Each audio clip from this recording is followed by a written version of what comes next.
Assalamualaikum warahmatullahi wabarakatuh. Apa kabar semuanya? Semoga dalam lindungan Allah Subhanahu wa Ta'ala. Tahukah kamu, ada peran cicak saat terbakarnya Baitul Maqdis? Ini hadisnya. Baitul Maqdis atau Masjid Al-Aqsa adalah salah satu tempat suci bagi umat Islam yang bersejarah dengan dinamika yang panjang. Masjid ini pernah menjadi titik keberangkatan Rasulullah Shallallahu Alaihi Wasallam dalam peristiwa Isra Mi'raj, bahkan pernah menjadi kiblat salat sebelum berpindah ke Makkah. Tidak diketahui kapan tepatnya masjid ini dibangun karena ada beragam versi yang menyatakan pendapatnya. Namun, masjid ini pernah mengalami kehancuran hingga kebakaran di masa lalu yang menyebabkan dilakukan renovasi beberapa kali.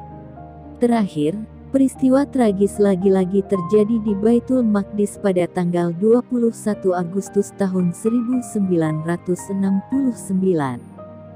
Saat itu, Yahudi melakukan kejahatan besar, yakni membakar tempat ibadah bersejarah dalam Islam tersebut.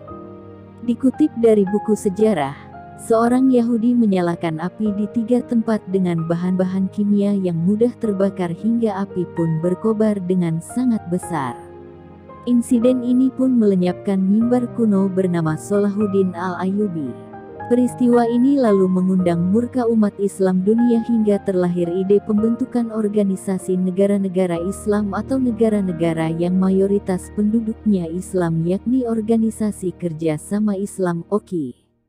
Diriwayatkan dalam salah satu hadits, ada satu hewan yang turut membantu dalam berkobarnya peristiwa kebakaran di Baitul Maqdis. Hewan yang dimaksud adalah cicak.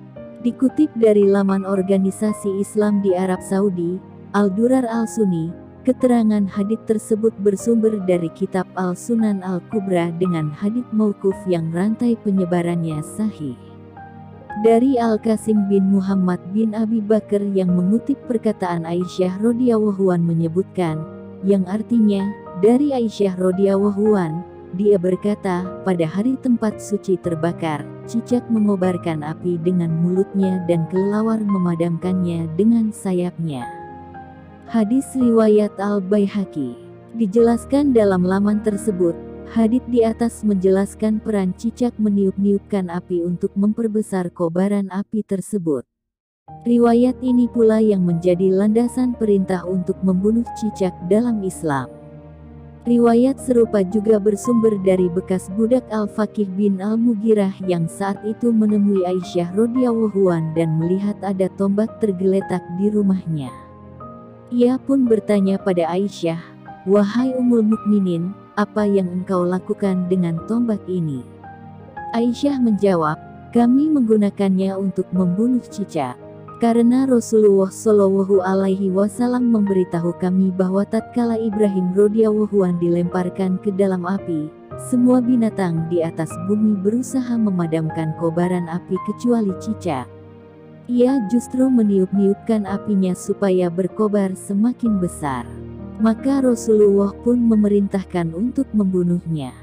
Hadis riwayat Ibnu Majah. Ibnu Hibban dalam sahihnya, Syekh Syuaib menyatakan bahwa sanadnya sahih. Rasulullah Shallallahu Alaihi Wasallam bahkan pernah menyebutkan dalam hadits keutamaan dari membunuh cicak. Dikisahkan oleh Abu Hurairah radhiyallahu anhu yang mengutip sabda Rasulullah Shallallahu Alaihi Wasallam yang artinya, barang siapa membunuh cicak dengan sekali pukulan, maka dia mendapat kebaikan sekian dan sekian. Barang siapa membunuh cicak dengan 2 kali pukulan, maka dia memperoleh kebaikan sekian dan sekian, yang lebih sedikit daripada yang pertama.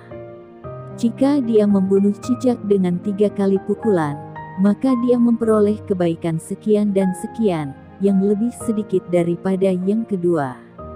Hadis riwayat Muslim. Imam Nawawi dalam Syarh An-Nawawi, ala Sahih Muslim menafsirkan, pahala kebaikan yang berbeda tingkatannya itu merupakan balasan Allah Subhanahu wa Ta'ala pada kecermatan dalam kesulitan membunuh cicak. Tingkat kesulitan tersebut dimaknai sebagai perbuatan yang ikhlas mengerjakan karena Allah Subhanahu wa Ta'ala. Demikian yang bisa kami sampaikan. Semoga bermanfaat. Sekian. Wassalamualaikum warahmatullahi wabarakatuh.